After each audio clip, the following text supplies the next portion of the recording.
Sir, my name is Vasi Grana. I am a Christian.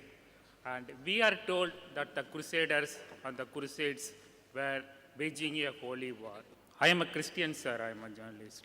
We were told that the Crusaders and the crusades were waging a holy war.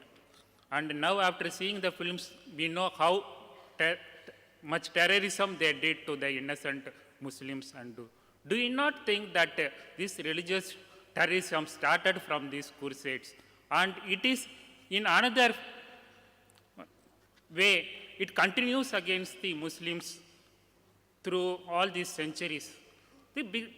Now this terrorism seems to be in another phase, and why these Westerners are always, after the Crusades, continuing this sort of thing against. Brother asked a very good question. He being a Christian, he says that he was told that the Crusades were holy war, and that's what I told you. The Orientalists used this word, holy war, for jihad. It was nothing but the usage of holy war was another name for crusade, to see to it that everyone joins and think it's religious. And the brother, being a journalist, has rightly said that now we realize that these crusades were nothing but terrorizing the innocent Muslims. I didn't say anything about this in my talk because I came here to speak about the Islamic concept. I didn't touch on any religion, negative point of any religion, either do I want to touch. It is just I said that all religion prescribe fighting to let peace prevail. That's what everyone does. I never touched on any religion.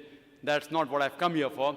But if you ask me a question, I have to say, yes, you're right, brother, that the crusade did terrorize the innocent Muslims.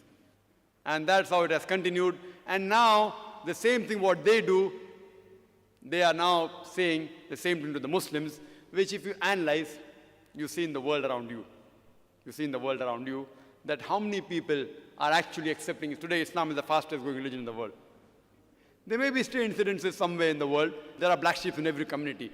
But you will not be able to point out as a whole that where in the world are people forcing other non-Muslims to accept Islam at the point of the sword. No way.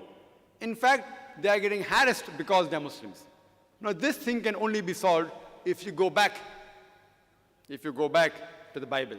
If you read the Bible, Jesus Christ, peace be upon him, he said, it's mentioned in the Gospel of Matthew, chapter number 5, verse number 40-41, he says that if anyone strikes you on the right cheek, offer him the other.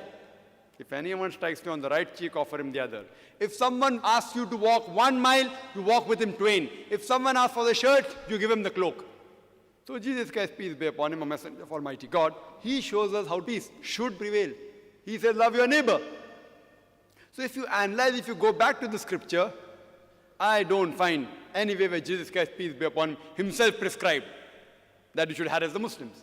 So therefore I tell all the human beings that go back, the scripture which you consider to be the most holiest, whichever scripture you consider, at least go back to your scripture, as the Quran says in Surah Al-Imran chapter 3 verse 64, Ta'alaw ila kalmatin sawa'in bainana bainakum. Come to common terms as between us and you. Which is the first term? Allah na'budu illallah. That we worship none but Allah. Hope that's the question.